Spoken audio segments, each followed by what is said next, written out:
5 of the speakers in Deborah, which I'm very excited for.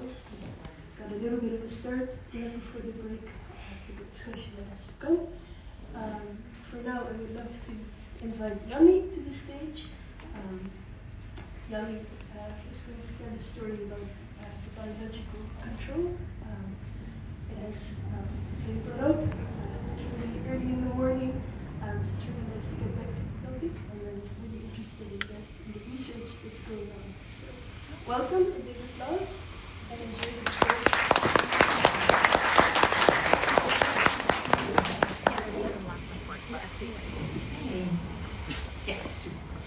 Okay, thank you very much. And everyone who organized this is a wonderful and very inspiring environment. So I'm really impressed with the speakers also that have been invited. Unfortunately, I wasn't here in the morning, and I really do not have an idea who is in the audience. So I'd like to apologize in advance if I duplicate anything that any of the previous speakers have told you about already, and I really hope that I'll tell you something new about Japanese knotweed and about a way of trying to manage. My name is Janny Vos. I'm the Partnerships Director for CABI. CABI is an international organization. Our headquarters are in the United Kingdom, but we have offices in 21 countries around the world in all continents.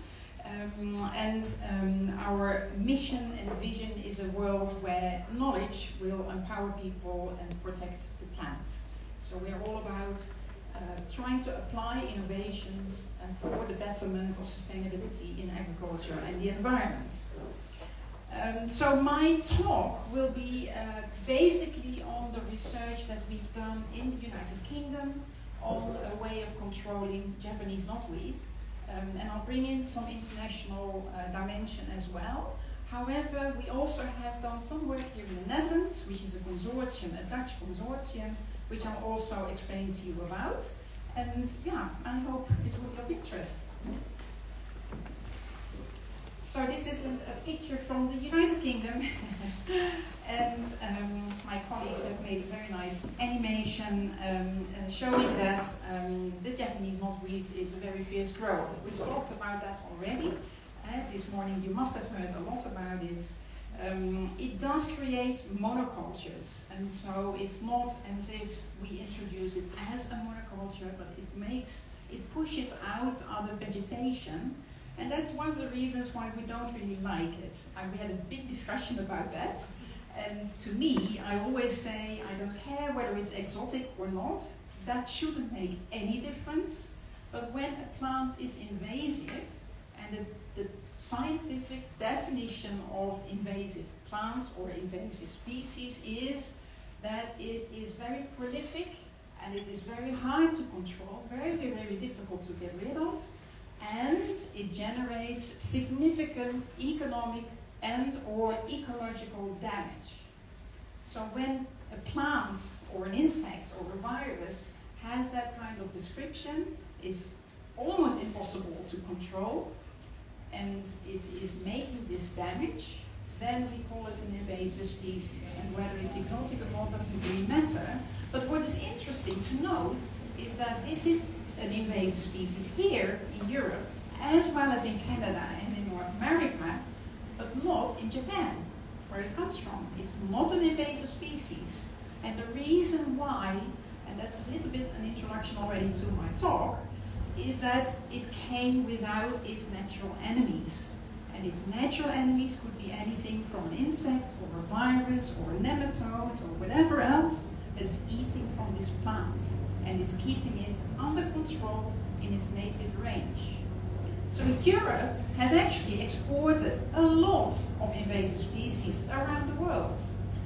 And that's why my organization, we've been around for more than 100 years, and started in Europe, we have done a lot of work on identifying what are the natural factors that are keeping these species in check. So we do a lot of work in Canada, in the US, to help them keep under control those beautiful plants from the alpine areas in Europe or elsewhere, that have been taken in the same way as seagulls took Japanese knotweed from Japan here because it was so beautiful. And then they became a problem, a menace after some time.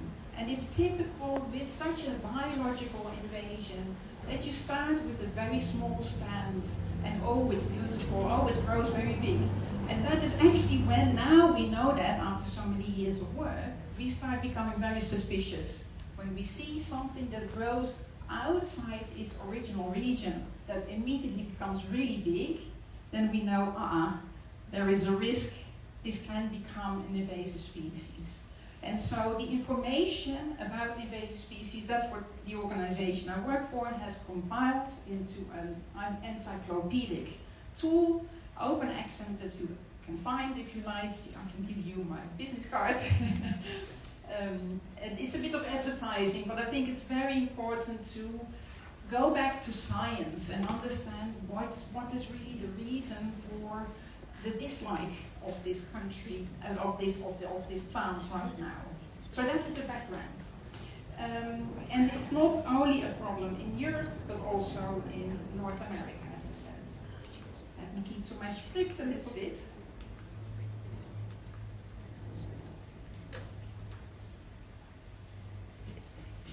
So you see these photos and you see immediately that it pushes out a lot of other vegetation.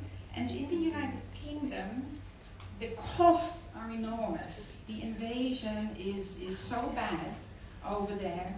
And there are so many attempts and so many companies that are trying to keep this under control. And it keeps coming back. We know that. And that is why we call it a problem plant. In the UK, they've calculated that if they were to try and eradicate using the methods that they have right now, it would cost up to 1.6 billion British pounds. And any locality, the costs are quite huge. And what they're using is both mechanical and chemical, but obviously chemicals we don't like, and I think for a very good reason. We try not to use too many synthetic chemicals for control. But that also means that increasingly we have a problem with this species. We don't know how to deal with it. And there was a mention about the railways. In the UK actually, the railway network has been sued by people who claim that the railway network has been transporting Japanese knotweeds across the country. Because right now in the UK, you find it very difficult to get a mortgage on your house if there is Japanese knotweeds in your garden. So, I mean, the economic costs are quite tremendous. And yes, of course, then you say, oh, why do you call it a horror plant? But it is because it has these costs associated with it. I always say the Netherlands agriculture has become big with potato, with tulips. Neither of these are indigenous plants. Tulips come from Turkey and potato comes from South America. So we are benefiting a lot in our agriculture, and our horticultural trade is taking plants from all over the world to all over the world. So hence we've been a real country of exporting and disseminating also invasive species around the globe. And yeah, that is something that we need to be mindful of.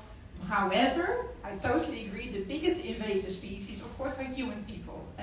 We are the biggest invasive species. And we do lots of horrible things as well, so keep that sometimes in mind as well. Now, when you look into how can you control this, there are several options. And the United Nations Convention for Biological Diversity has said there are 3 options. So I'll go through them one by one. And one is, the first thing you should do when you know you have a potential invasive species in your area, you should try and prevent and eradicate as quickly as possible. Prevention is always better than cure, but of course now we're far too late for that. I think you've seen some maps in the morning from Johan that shows that Japanese knotweed is all over the Netherlands already. So we are beyond prevention, it's too late. Another management strategy is to eradicate, and you can still do that even when it's been introduced, as long as it's not so far spread yet, or when it's only confined to one part of your country. But with Japanese knotweed, again, that would not be possible because the problem is everywhere, and that would be too great a cost to do that. So simply, the other way is control. And control doesn't mean you eradicate, it doesn't mean you prevent, but you try to minimize the damage to below a certain threshold level. So control management is not where you say we get rid of this plant, there's no need to do that, but you want to keep it a little bit low so that you don't have those issues with your railways, with your dikes, with your mortgages, etc. So that is then the best option. And then there are again 3 choices when you want to use control. One is chemical, and that is obviously restricted by legislation. And also it has environmental impact, so we don't want to spray chemicals near a water body, for example. And that is for good reasons. So you cannot use this everywhere, and in particular in natural environments you really don't want to use it. And the other option is mechanical, and there are lots of companies that are providing these services to dig out the rootstock, to try and mow it or get rid of it in another way. Even freezing has been tried, and apparently it works. However, it is costly, and there is no one method that is really keeping the Japanese knotweed sufficiently under control. So it can also be counterproductive. I was very pleased when the Bakashi story was explained. Be careful, because any little part of the rhizome can be spread, and that's actually how the plant has been spread across the Netherlands and across other countries in Europe. So if you use a mechanical method, that means that rootstock material can become transported elsewhere, then you're only spreading the problem and not really controlling it. And then the third option is the option that I'm going to talk about during the rest of my talk. That is biological. And really that is looking at what does keep this plant under control in its natural environment where it came from. Because that is the most environmentally sound and sustainable approach. So biological control is used a lot in the Netherlands greenhouses. We use biological control insects to control other insects. So again, I don't know who's in the audience, whether anyone knows about biological control, but I'm sure everybody knows about the lady beetle that eats aphids. When you have on your roses, you have aphids, and you see a lady beetle, then you know, okay, this will be under control at some stage. And there's always a balance. You have to have a little bit of the pest and a little bit of the biocontrol agent, and then you have a balance, which is actually a very cheap method. So what did CABI do? We went back to Japan, and we surveyed all the biological environment of the Japanese knotweed. And because we've done this since 1910, our organization is very, very old, we have a feeling that we know what to look for. We know that with water weeds very often you need a beetle. We know with more terrestrial problems you look for something that will destroy the root. But in any case, you only look for an insect or a virus or a bacteria or whatever that will be so specific that it does not affect any other species. So you look for whatever is damaging this plant in its natural environment, and then you start checking. Has anyone seen this feed on anything else? Then you check the literature. Then you take samples, you do research on the ground. We've worked with Japanese partners over there. Then we took it into quarantine, into the UK. And we did various tests to find out whether or not this specific agent that we found, and it's a psyllid, in Dutch it's a blood flow, can survive on any other crop or any other plant species than Japanese knotweed.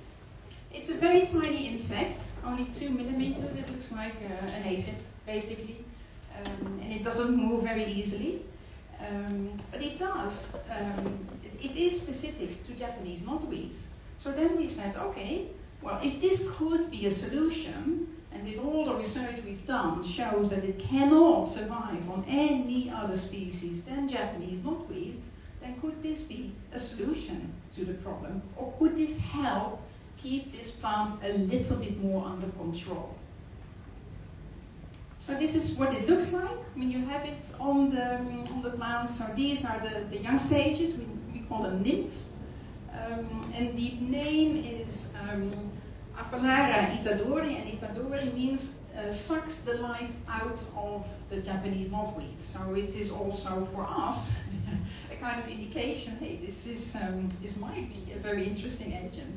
But of course, you can only do the research in the quarantine, in the tiny building, to test whether it can survive on other plants, but you can never prove in advance whether it will work when you let it go. And so that was a very exciting moment when the UK government said, okay, based on all the research you've done, based on the peer review of all the research you've done, based on the public consultation on the work that we had done, they said, yes, you can now release this psyllid into the wild and see how it works. So what we did in the laboratory was very promising, because after 4 weeks, the plant, you see, it's not killed. It becomes a little bit of a bonsai plant, where the new shoots are always affected by the nymphs of the psyllid. So we thought, wow, this is fantastic. If you could do this, then in nature, then you don't have to mow, you don't have to dig out the rootstock, etc., etc. So, after 7 years of research, we could release in the UK. That was in 2010. But the authorities were very restrictive in terms of where we could release it and how many locations we could release. But following that, Canada also requested for the same psyllid and the same research. So they have also approved the release. And in 2019, we formed a consortium, I'll talk about that in a minute, in the Netherlands, that also requested the government of the Netherlands whether this psyllid could be introduced into the Netherlands and released. And fortunately, before 2019, also the Dutch authorities had asked us to do some further testing that was important for the Netherlands. And at the same time, also in the US, they approved the release of this agent. So the collaboration in the Netherlands was basically set up by the, hoe zeg ik dat? Werkgroep Laagsoorten, Unie van Waterschappen, and on the guidance of STOA, that is Stichting Onderzoek Toegepast, Stichting Onderzoek Waterschappen. Waterschappen. They organized the consortium together with Universiteit Leiden and with CABI, which is a biocontrol company that produces biocontrol agents for greenhouse producers, so for tomato, cucumber, bell pepper, etc. And POBOS is an NGO that takes care of communication and does a lot of trials with different approaches of management of issues in forestry in particular. And we were fortunate enough that a number, and I think that's nice, Norbert already showed all those newspaper clippings, that a lot of councils, a lot of water boards, a lot of provinces are being required or requested, please, can you help manage this problem? So they were able to provide some funding for the consortium to take the next steps and bring the Aphalara into the Netherlands. And the purpose of this consortium was really to have an example of using a biocontrol agent from elsewhere to avoid problems or to reduce problems with the invasive alien plants. We had actually two candidates, not only the Japanese, the Aphilera, not only the psyllid, but also we had a fungus that we thought we could also formulate into a very, very specific herbicide that would only kill Japanese knotweed. But obviously, when you want to formulate something into a herbicide, you need to work with a commercial partner who's interested in co-developing it.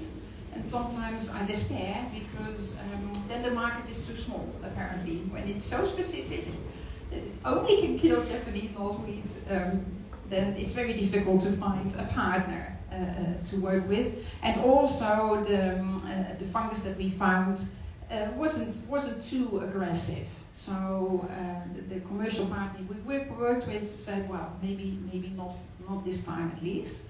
But the consortium continued with the psyllid, and after a long process of providing all the evidence, all the science evidence, the research papers, etc., to the Dutch authorities, and don't underestimate that. That is a very time-consuming process, and for very good reasons, because you don't want to introduce anything that is not okay. Having said that, every day into Schiphol Airport and into the Rotterdam Harbour and any other harbour in the Netherlands, thousands of species are being brought in and taken out without any testing. So the approach that we take here is the approach of caution, and as an international organization that is collaborating with a lot of countries on which we depend to work with us for this specific work in using biocontrol agents, we would never take an uncautious approach. So we remain very much behind that, but it's a very difficult and tough process. So fortunately the release permit was obtained, and we were allowed to release the psyllid in 3 locations, including in Amsterdam. And this was done by the consortium, basically.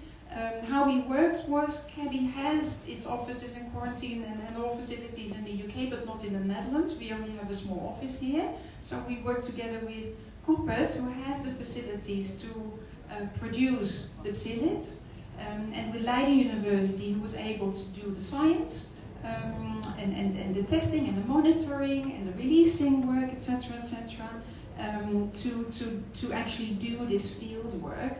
So in 2020, the first release took place. We wanted to find out whether or not this tiny little insect is able to survive the Dutch winter. And yes, it did. That was very good to know. And then in 2021, there were further releases to see whether we could find out whether there could be reproduction.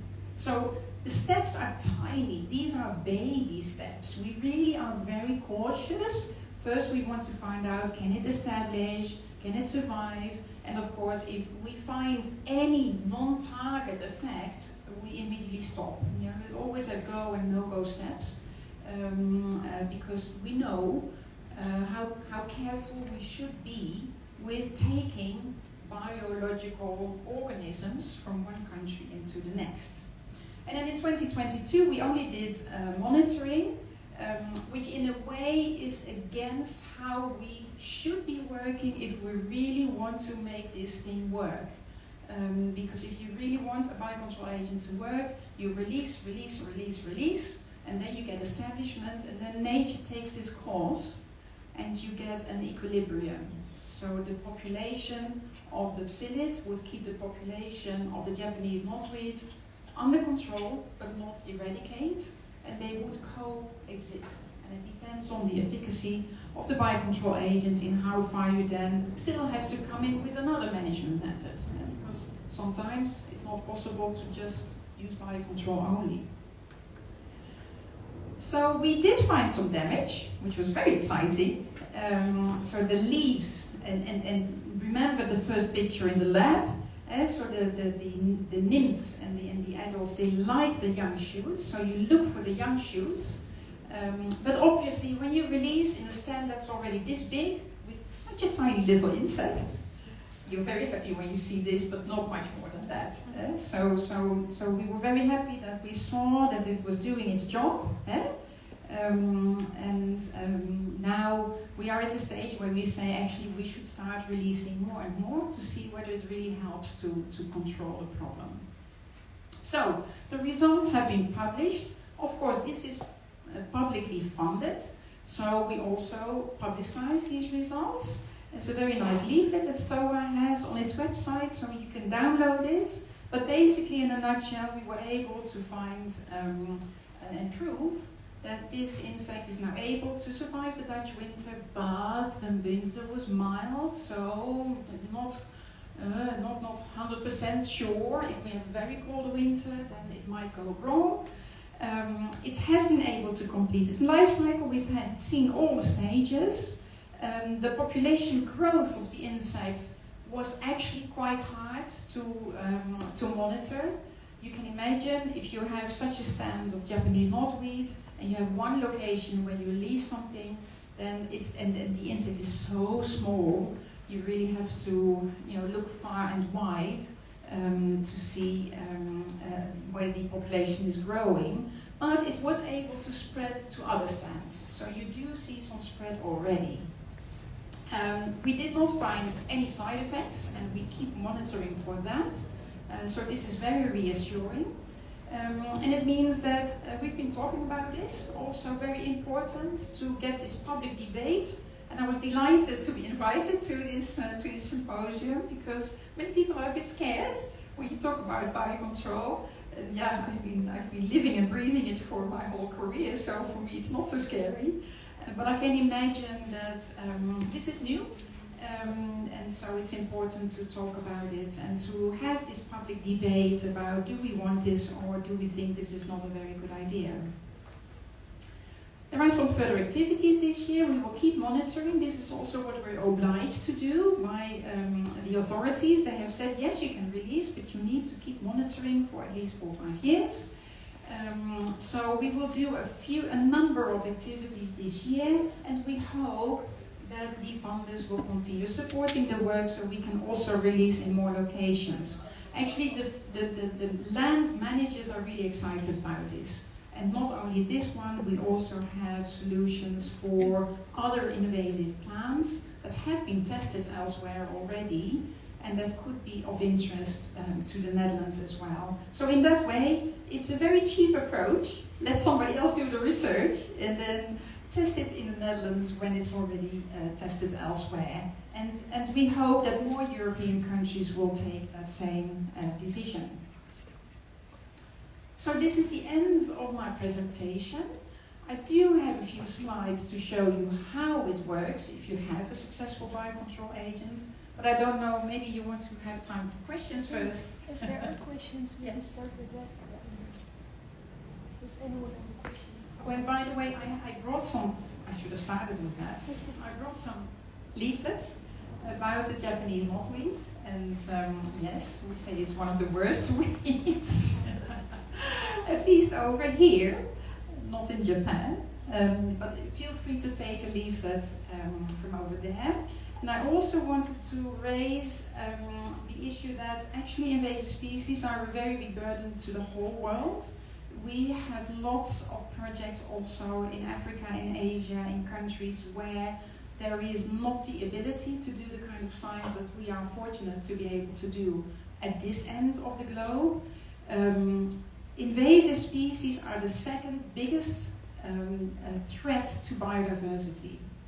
And the first threat is human, we, ourselves, because we build roads, we build harbors, we pollute the environment. And so poor farmers in low and medium income countries have a real issue with it. So I brought a flyer about that as well. If anyone is interested in this, then please go ahead. Sorry. Thank you so much. It's amazing. Is it still working? Is there anyone with a question for Janny?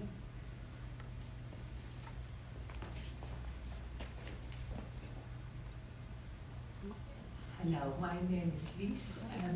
This morning we heard from a very convincing story by Sister Williams that there's already lots of native pathogens for Japanese knotweed on the way. So by using these, that would hinder that process. And as we have, he's also explained, as we have experienced in another invasive exotic plant like Amerikaanse vogelkers, that the native pathogens have are there already. So isn't that much better than inviting another foreign possible plague? That's my question. Thank you. This is an excellent question. The first step that is taken before launching an expedition, we call it expedition like in the old days, to go back to the area of origin, is to first check whether the invasive species is affected by any native flora or fauna. And we found that there was none. However, of course, you can always see a bite of what's being used here in the Netherlands as well. There are pigs that are being released to eat the Japanese knotweed. That's a form of biocontrol as well. And what we look for are those that are very, very specifically affecting that specific species. So yes, some generalists might help, but they don't keep it under control. And of course it would be wonderful if a method could be found that the native species can actually help with the management. That is absolutely true. So that is one check that was done before we launched the expedition. The other check, and now I'm losing my thread of thought. I'll come back to that later. There's something else I wanted to explain to you about. I've lost it now. Yeah. So I hope that will rest you assured. But of course, if that is available, then yeah, that would be a fantastic innovation as well. And again, we don't see this as the solution. I think what is important to realize is that we're working with nature, and with this famous silver bullet. It doesn't exist. It doesn't exist. You always need to be mindful of what else is happening.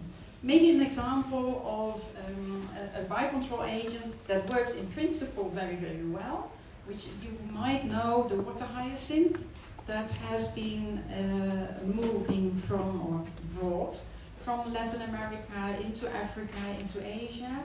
And Lake Victoria was completely covered by this terrible waterweed. Fishermen couldn't go and fish anymore. The whole lake got, the fish didn't grow anymore because there was no light, etc. And so there was again a beetle that was released that worked really well until the moment that too many effluents were released into the lake. And in that case, the weed was overgrowing the biocontrol agent because it got so many nutrients and it could grow much faster than the biocontrol agents could keep it under control. So what I'm trying to say is that we're keeping in mind all the issues that you could find, and now I come back to the story that popped up in my head. There's one particular element that we are always very, very scared of, and that is using a generalist. And all the stories about biocontrol where it went wrong was where generalist species were brought in.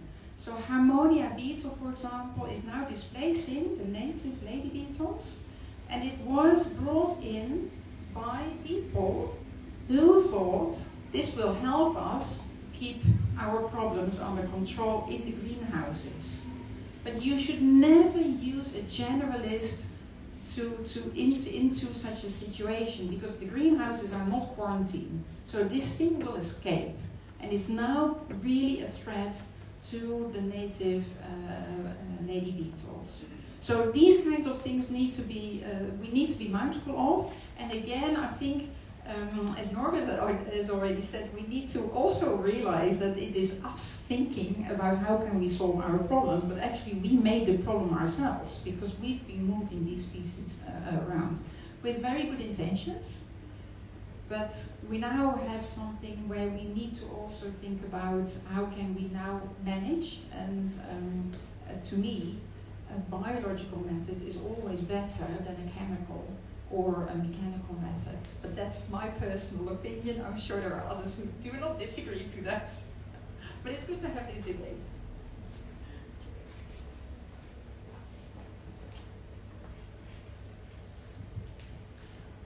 Hallo. Ik ga het even in het Nederlands doen, als het goed is. Ik denk dat het heel waardevol werk is wat jullie doen. Geen kritiek. Totaal niet. Maar ik heb voor de middag toch een oproep gedaan om een keer rond te kijken naar die generalisten die hier zijn, die toch eigenlijk die duizendklop aan het ontdekken zijn.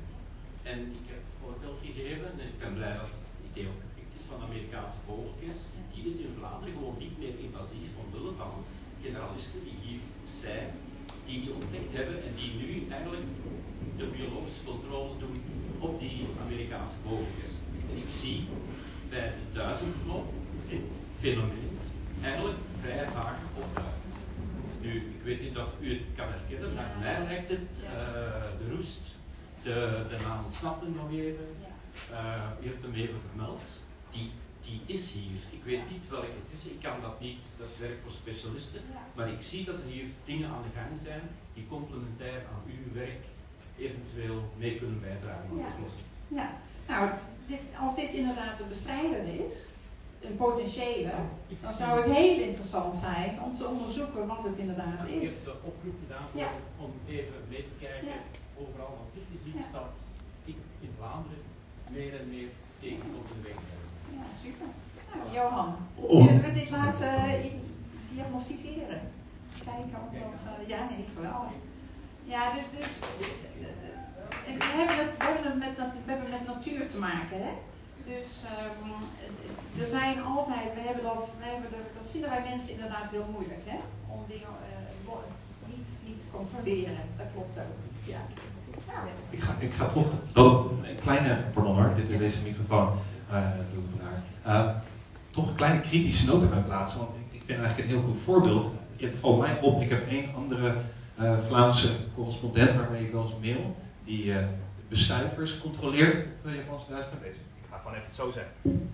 En ik zelf kijk naar de generalisten. Ik heb een aantal generalisten gevonden al die Japanse duizendklap eten. Ik merk juist een totale stilte op dat gebied van onderzoek. Dus, en ik merk sowieso, misschien een klein beetje ook in meer algemene zin naar je praatje, dat ik bedoel, het is een mooi praatje, het klinkt ook, komt er vlot uit, maar er zitten toch ook wel wat controversiële dingen in. Tweede plek van de top 5, daar is best wel veel kritiek op geweest. Kunnen we dat wel zo goed meten? Of de impact van invasieve exoten in die top 2 of top 5 wordt. En dan de tweede plaats qua dat bedrag wat erbij wordt genoemd, miljarden euro's. Daar zijn toch ook wel wat kritiek op gekomen. U zegt het gaat niet om exotisch, maar het is opvallend dat als het gaat om dit soort bestrijding, het vaak wel gaat over exoten en nooit gaat over inheemse vegetatie. Bijna nooit. Ook als die woekeren. De woeker van inheemse vegetatie gaat heel vaak zonder enige bestrijding gepaard. En u zegt, ja, chemisch is geen goede optie. Ik ben het daar op zich helemaal mee eens. Maar het is misschien wel even moeite waard om te merken dat Japanse duizendklap in Nederland, voor zover ik weet, nog steeds vrij wordt gesteld als enige plant waarop wel glyfosaat mag worden gebruikt, ook in stedelijke context. En dat is toch wel dat ik denk dat van dit mist wel een beetje.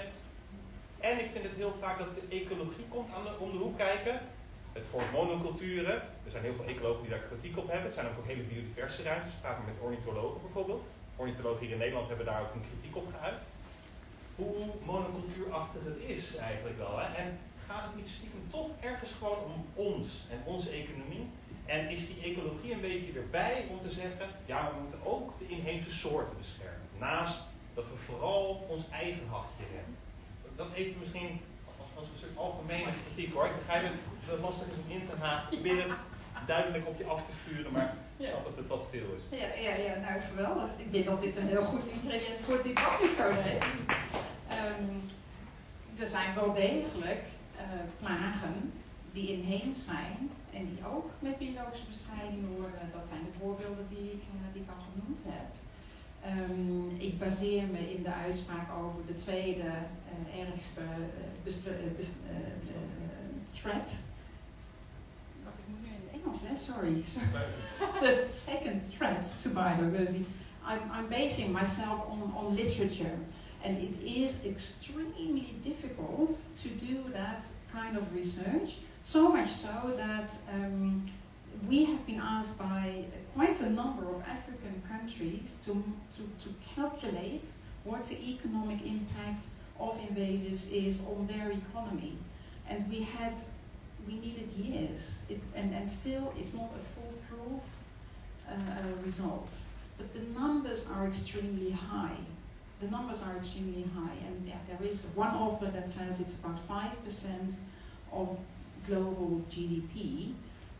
I do think that it might be 2, it might be 10, I don't know. But it is significant for those who have to deal with the problem. And I think that is where I fully take your points on board. It is a very human-centric approach. It's our economy, and it's not our ecology, but that's how we view it. And so the thought that we need to protect the indigenous species, I think, has come, but that you might have a far better rationale behind that. But I think it's come from the realization that we've released so much, that we've killed so much, that we got rid of so much, that we now know is actually valuable as we learn. And of course, who are we to decide this is bad and this is good? I agree.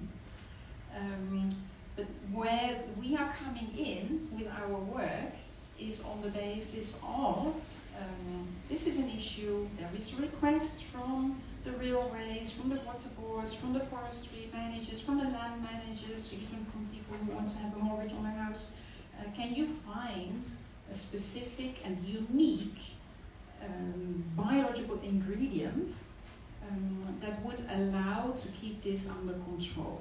And I think yes, I've kept this as a very general talk, but I think what I hope people will realize is that it is monnikenwerk on to find out which one is so specific that you might consider using it.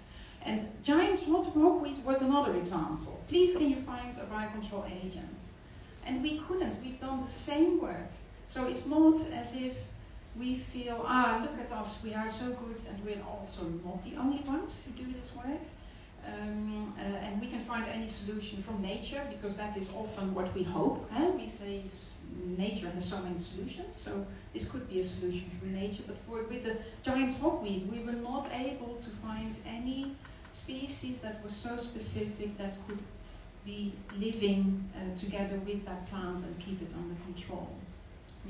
Yeah, I've not answered all your questions. Absolutely not. It's also not maybe not.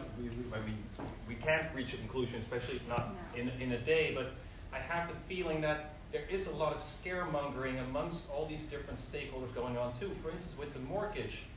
So in England, you get a fine if you keep it in your garden. If you don't do anything with it, you get a fine by the government.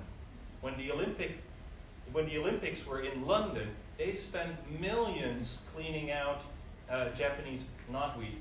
But there is so much scaremongering going on there as well regarding mortgage. The same with the giant hawkweed. Sometimes it's just one news article. One kid got hurt. One mortgage failed because of this plant. And it all of a sudden becomes news and becomes a staple like, oh, it hurts your mortgage. I have a doubt that that is the case. If in the Netherlands there's Japanese knotweed in your garden and you can't sell your house, well, ring me up, because I don't believe that in a minute. Because there's so much house shortage. Why would... It's also not true that you can't treat it. So a good gardener would easily tell you that it's easily treatable in your garden. It definitely doesn't need to become a pest. There's different ways to treat them, also non-chemical and non-mechanical ways. What are they? Sorry, I'm sorry. I see 3 hands up. One thing that's making this discussion, I think, a little bit more difficult is that we're discussing ecology as if, this one doesn't work very well, as if ecology exists in a bubble. Ecology does not exist in a bubble. We have a nexus of a financial system. We have a nexus of urbanization, capitalism. We have colonization. We have we have a legacy of colonization. When we say we, humans are a threat, this is not an equally spread guilt. It is not an equally produced urbanization. And there are many approaches. Your approach and Susan's approach are not in any shred of a way equally financialized. The kinds of solutions that critical spatial practitioners working in public space with invasive species will approach species that they like less or that they notice through their embodied practices as negatively affecting biodiversity will be radically different than a species-specific approach instead of an ecosystem approach. Again, these different practices are not equally financialized, and they are not equally mandated in their ability to carry out research or to validate research. We see this also in research most recently, for example, with COVID, where we have certain kinds of sciences wearing the science coat.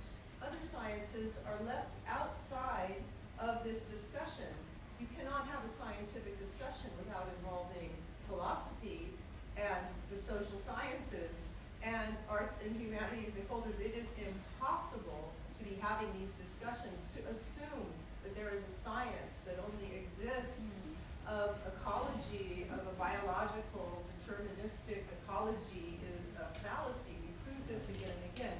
I do want to say that I'm very much loving your presentation and this conversation that is coming out, but it is going to be very difficult to have a discussion that does not include this broader perspective. That's not my question. Super valuable contribution, I agree. Yeah, that's a lovely ground for discussion, and I would love to have this discussion a bit further. Well, thinking out of the box, humans are the most invasive species, wasn't it? You were mentioning, why do we treat giant hawkweed in playgrounds? Well, you could solve this problem of humans being invasive by not trying to get rid of giant hawkweed in children's playgrounds. I think you Or can just you learn. could urbanize differently. That is another way.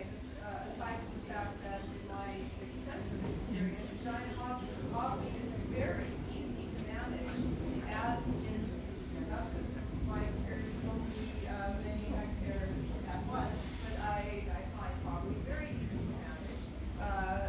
Giant knotweed equally, even easier to manage. I understand that there a guide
whatsoever.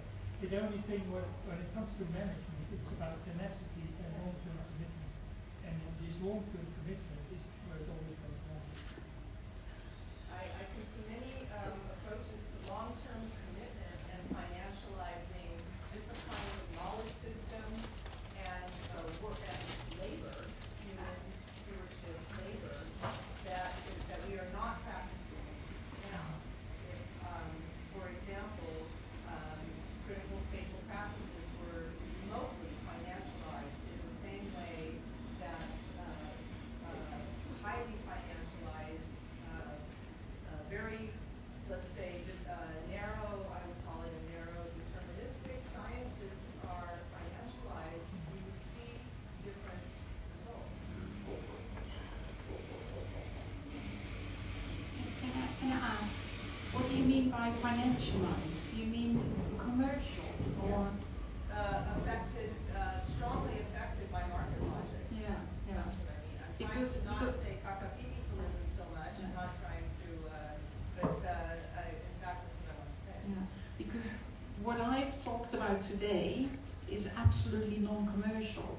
Nobody is going to earn any money from restoring nature in the No, sense. there is very little business case to restore nature. That will always remain the case under our current market logics. That is something we know. That does not mean that initiatives cannot be supported. There's no reason for that. There are unequal. There are plenty of taxes that still need to be paid. There is plenty of reparation money by businesses, very large or multinationals that have trouble paying taxes. Let's say it like that. There's no lack of nation-state money to produce these things. We have financializations of our entire agricultural system and subsidy systems that is again is not distributed in terms of lack of damage. Idem dito with how cities are urbanized. These are not equal smearings of money. And I think that this part of the discussion is missing, and it brings to light new factors and radically different kinds of solutions. And we have examples of a lot of those practices all around us at different levels of scale, very often being prohibited from increasing scale. And it also will probably take more than one generation to make this transformation. As it took Japanese knotweed many generations Yes. to come to this stage. Yeah. Well, thank you for your questions.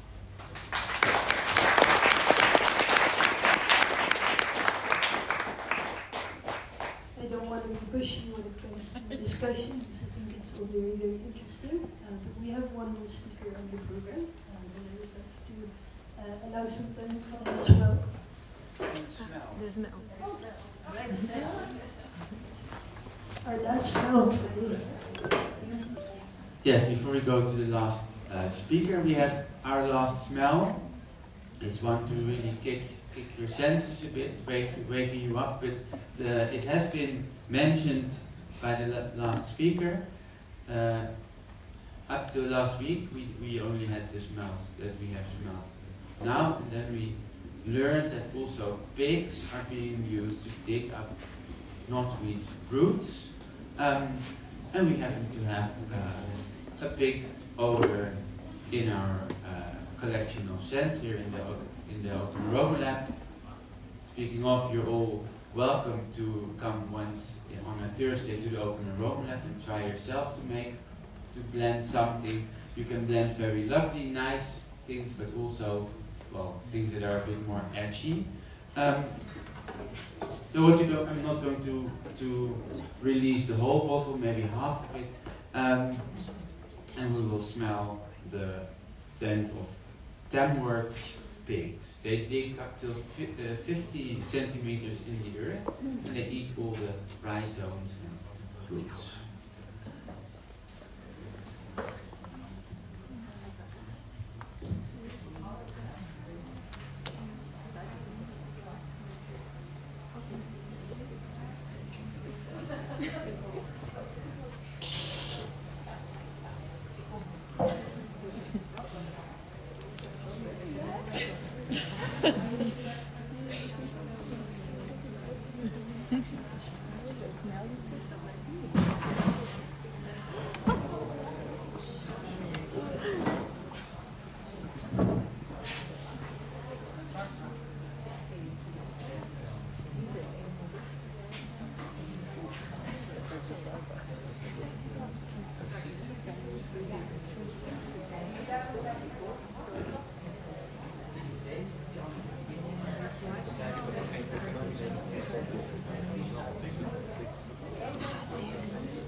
As we are woken up by the smell, I want to continue with the last presentation.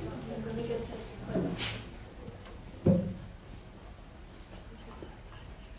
Our last speaker is Jaike Bijleveld. She works for the municipality and she's in charge of managing Japanese knotweed in Amsterdam. So all the knowledge that we've learned about today, we have to use in some ways. I'm really curious how you currently do this, what the struggles are, and the successes. I'd love to give the stage to you. Give a warm applause.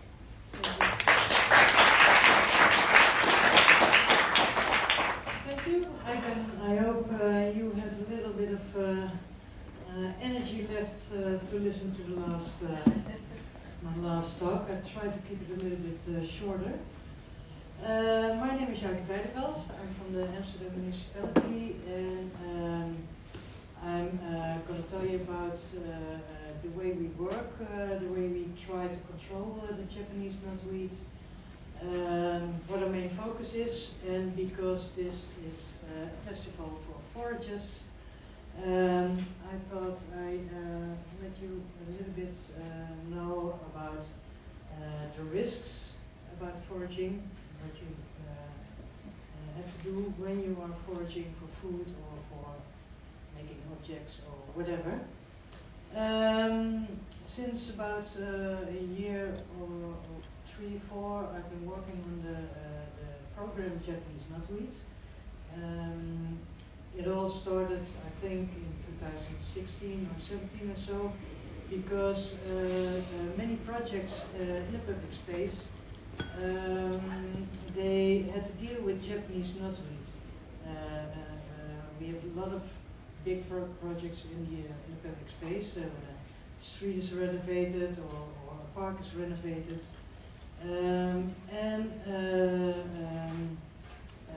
Because Japanese knotweed was there in a lot of times, the projects had to pay a lot more money to get rid of it without spreading it. And so they came to me and they asked me, Jaike, can you deal with this problem? So in time we don't have so many costs and we can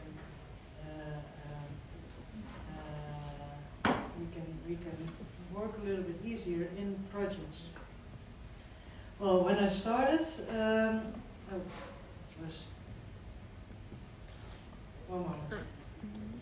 De bedoeling is dat die plaatjes één voor één komen. Werkt dat hier niet? Met het dingetje?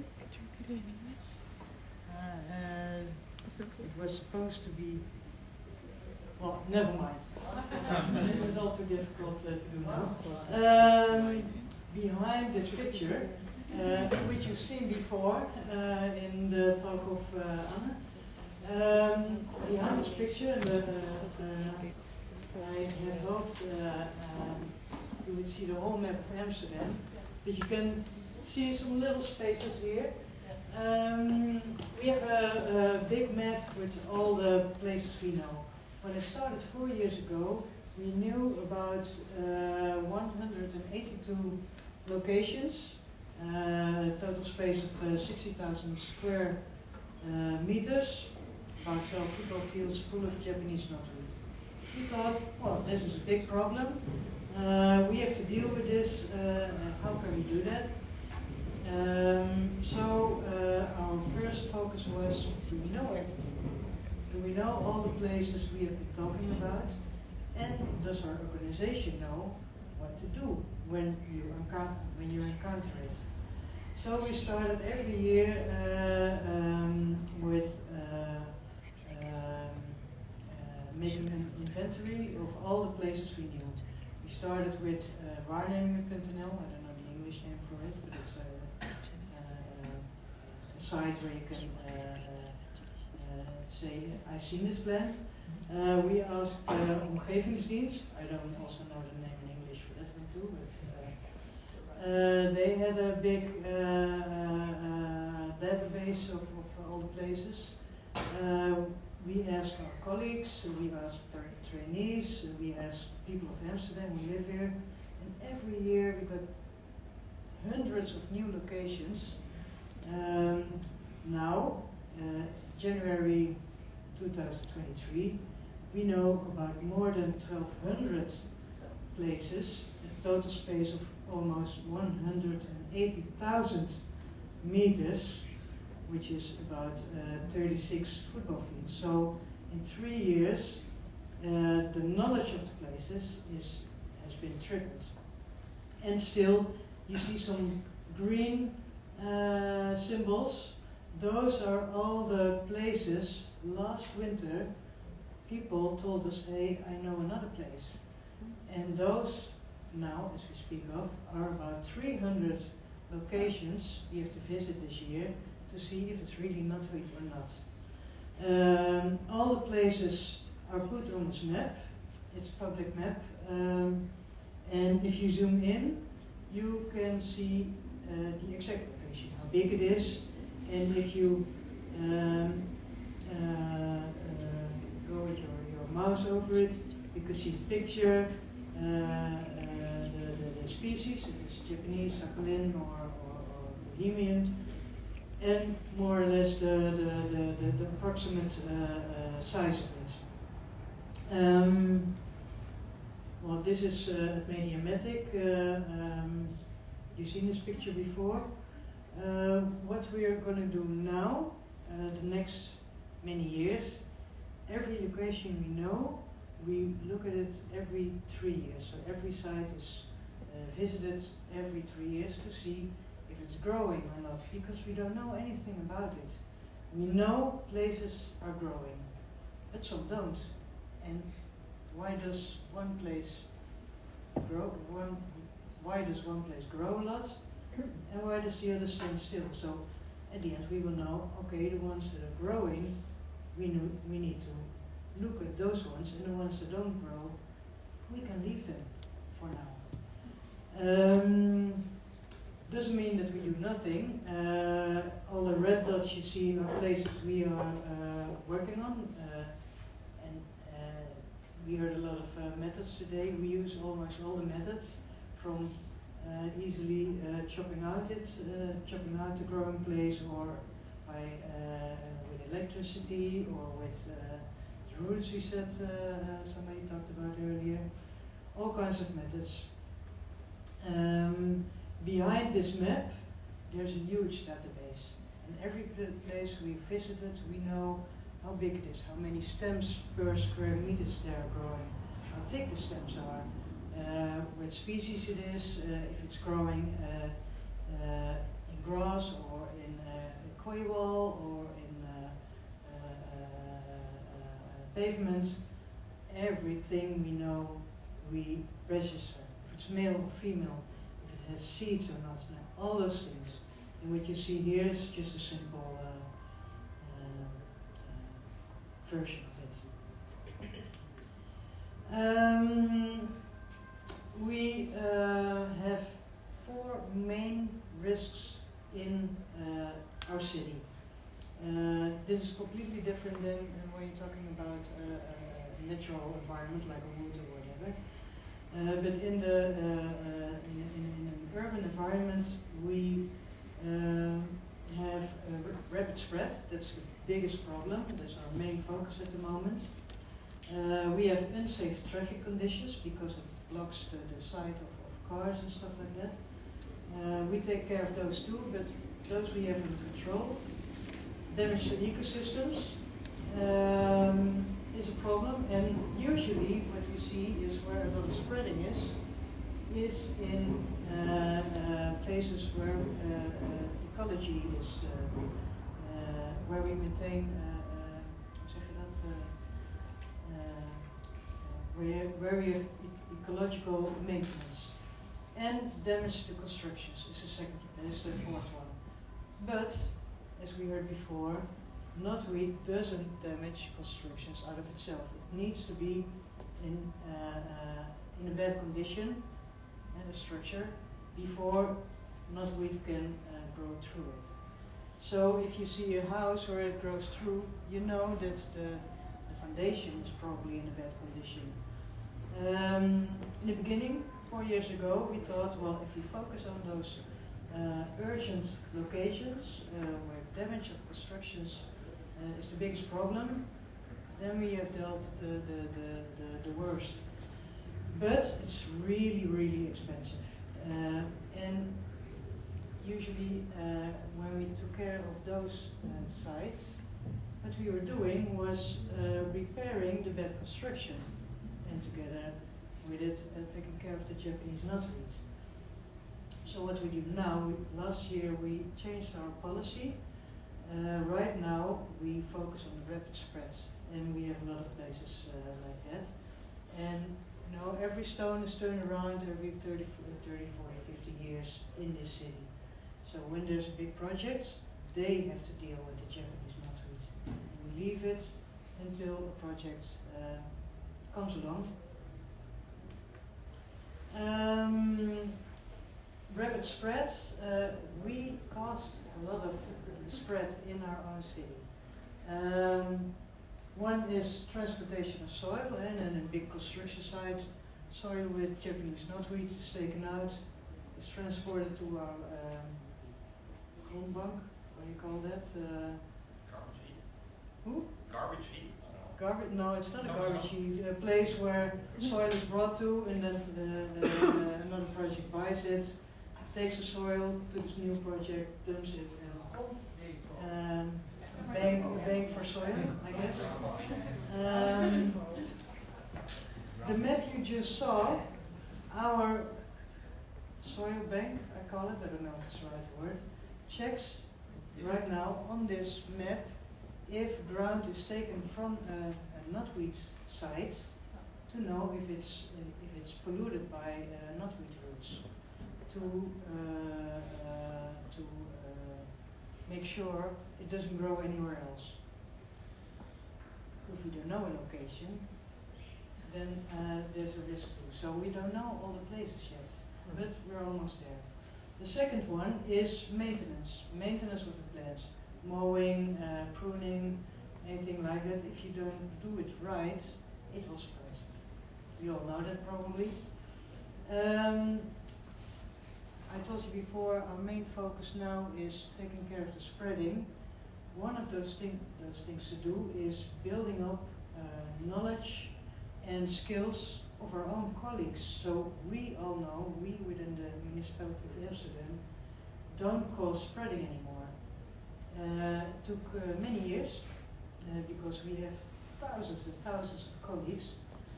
But I believe now the spreading has stopped by our own initiatives. And how do we know that? Because I told you before, every year we get a few hundred new locations. People say it's growing there. And in the beginning, we had a lot of locations that were really small, like 1 or 2, 3 plants growing out of some small sites. So we know this is a new location, new spreading has caused that situation. The places we know now, we have to visit next year, but also the last years. We know the young growing places, that's how we call them, are declining. So it's only really old locations we didn't know of before that come into sight. So it's working. It's prevention. And Janny, you just told us prevention is not an option anymore. It's too late. But I do think it is, because building up knowledge and building up knowing what you do prevents extra spreading. Transportation of soil, it's mostly in construction sites. I told you this was a place in North. And what happens is when all this ground is taken out, can be put to some other place, and that's what we do not want. So we have rules. Our own organization has to work with when you are digging out soil with Japanese knotweed. This is also what we give to. This site was, for example, of a housing company who wanted to build new houses, and they asked me, Jaike, how do I have to do this? And we gave him this flyer, so he knows we have to bring it to the right side, we have to clean everything up, we have to transport it close so nothing falls around, and it has to be brought to a specific place where it can be cleaned. Maintenance, well, this is an example where maintenance can go wrong.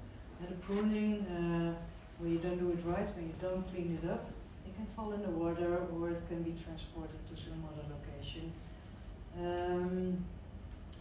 So you have to do this with great care. How? I will tell you later. Right now I will tell you.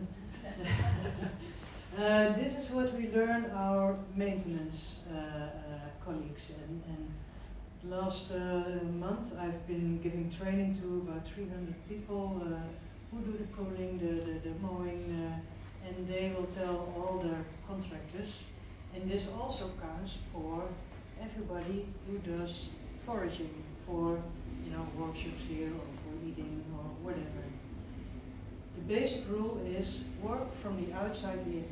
If you are mowing, don't start in the middle and go out, but start on the outside and work in the middle. So everything will be transported to the place where it already is. If you have to prune something and some stems are growing through, try to dig out some roots before, if possible. So you take out most of the energy. Because what we say, snoeien doet groeien. Is there an English translation for it? Pruning does growing, or it doesn't rhyme as well. But so if you prune once in a while, it only grows harder. So if you go pruning, try to dig out a little bit.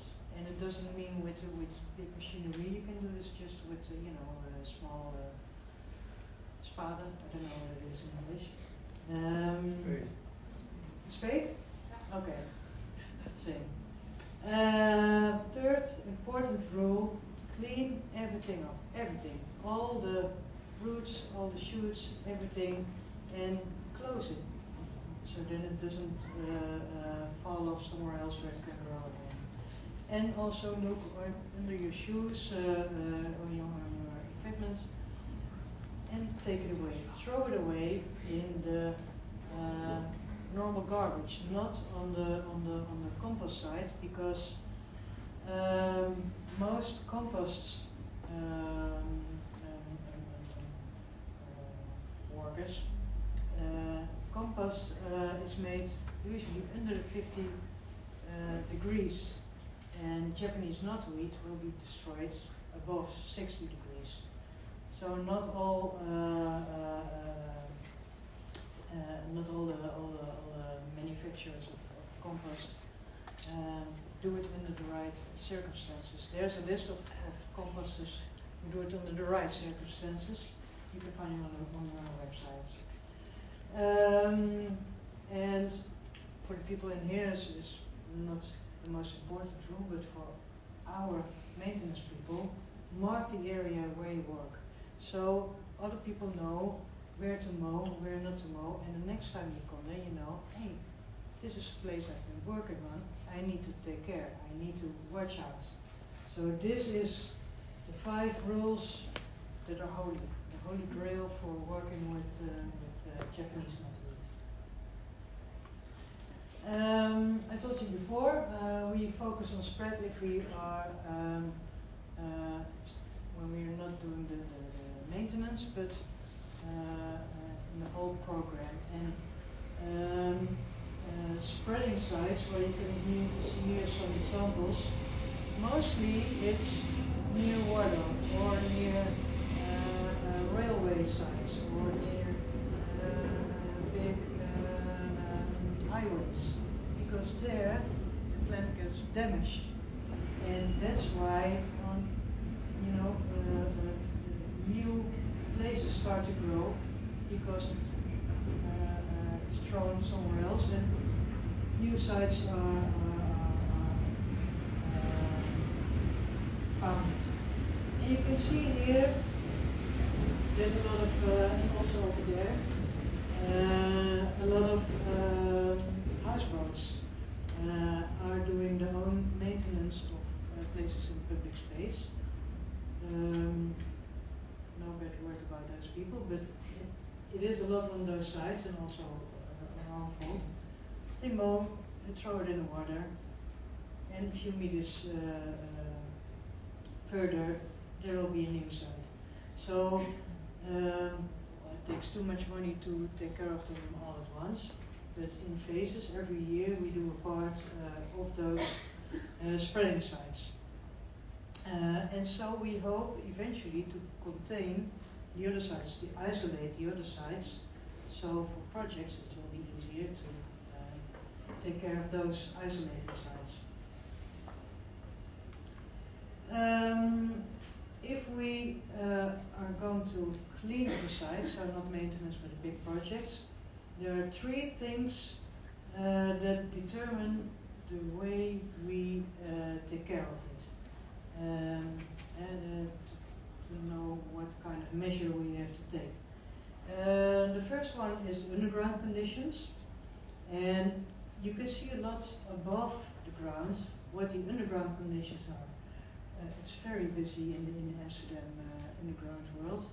So if we take this picture as an example, you see an electricity box, you see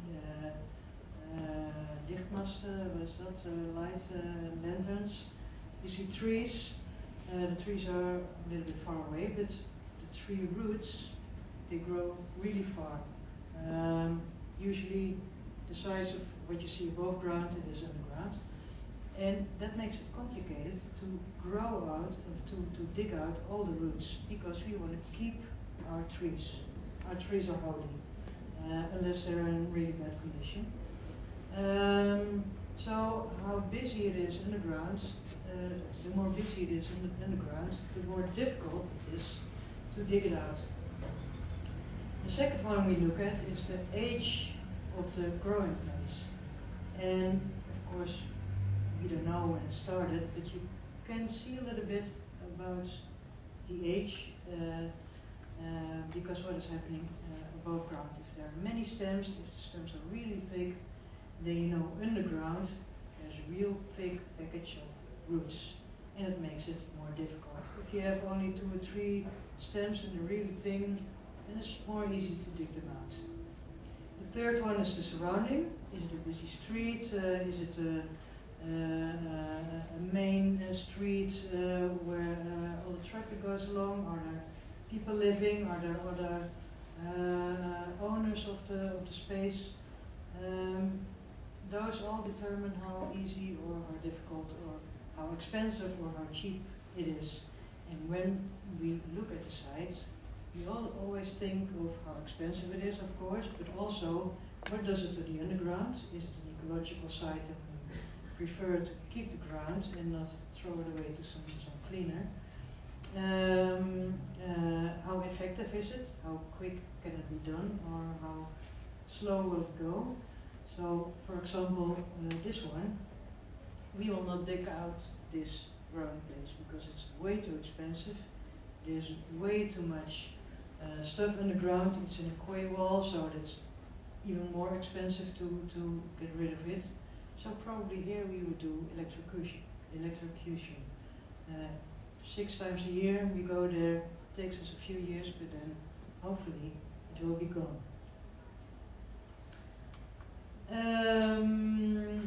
If we talk about foraging knotweed, well, you always have to think about those 5 principles I told you before.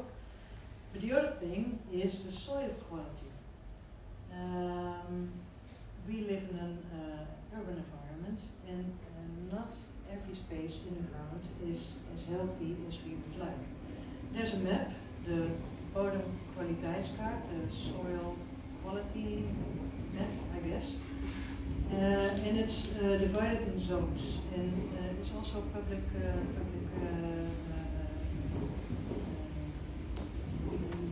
easily accessed on the site. Just Google bodemkwaliteit for the Dutch people, and you'll find it.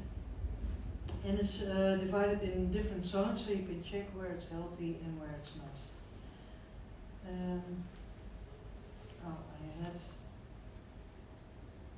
Doesn't work the way I wanted it to work, but it doesn't matter.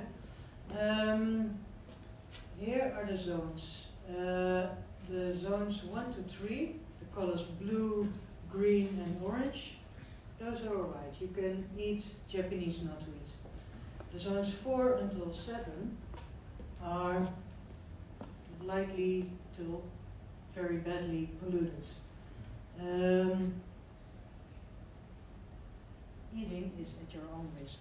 I wouldn't do it if I were you. And if you put this above the knotweed map, you can see the areas I marked with white stripes.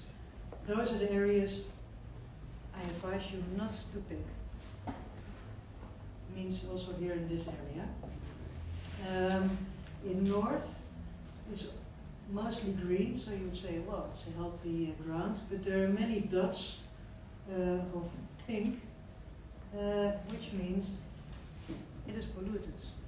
And it's really difficult to see where exactly am I standing here. So take care if you want to pick in the landelijk Noord, the rural space in North. Another thing, there has been some mentioning about using poison, glyphosate. We are not allowed to do this. The city of Amsterdam is not allowed to use poison anywhere, anytime. Since when? 2015 or so? Long time. Good. Yeah, but it's no law. It's our It's our own law, so we, our own colleagues have to do that. But housing companies, like ProRail for example, we cannot forbid them to do that. The location here on the other side, I think it's ProRail who is using glyphosate over there. So if you're going to pick one of those places in the safe zones, take care that you do not pick plants that are polluted by poison by other people who are destroying it. So, something to keep in mind.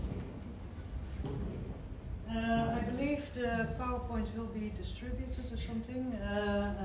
I have some links also. We have a map where all the places are, the bodemkwaliteitskaart.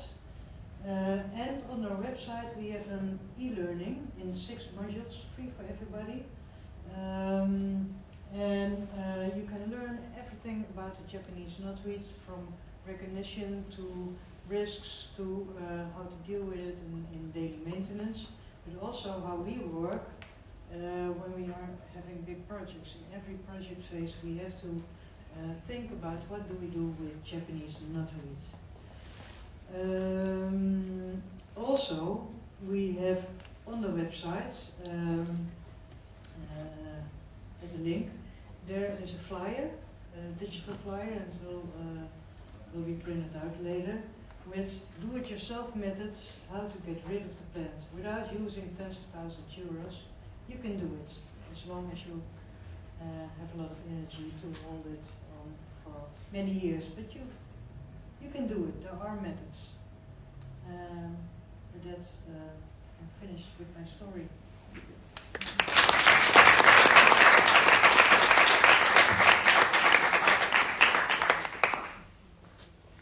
Thank you so much. It was a really nice addition. I think it's really cool that as a gemeente you are providing these maps, because maybe can be seen as a bit controversial if you not spread the plant too much, but you are making these maps sort of and foraging. So I think that's really interesting. Maybe somebody can do it during the panel discussion. We are running a little bit behind schedule, so if there are questions, please keep them a little bit short. Is it true that this is a global first that you provide this foraging map, or the map for safe foraging? I've never found a municipality that helps their citizens to safely forage knotweed. That was not the reason why we made this map. No, but it's going to make it famous. I think. It's amazing. It's well, it is for our soil bank. Yes. It's called that way. It's for our maintenance people. It's also for people who make a melding and call from aids there, that they know what are we going to do with it. It's also for private people that they know, hey, I want to build something, I want to change my garden or whatever, and there's nothing growing over there. So it's for all kinds of things, and also for the politics to know, hey, what are we doing here? Cool. And I'm really pleased to see that you put the map on your site also. Yeah, Thank you very much. It's fantastic. Yeah, very good.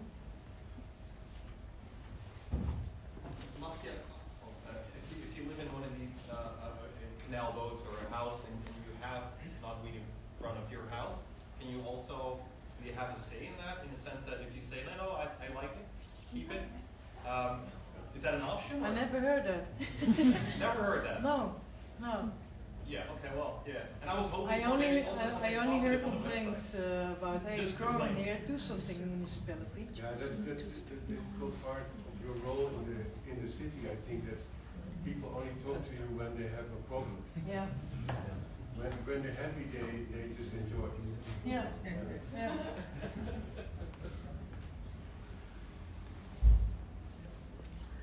If there's no more questions, then we'll set up for the panel discussion. It will be the last 30 minutes of the program, and afterwards we'll close the day with some drinks.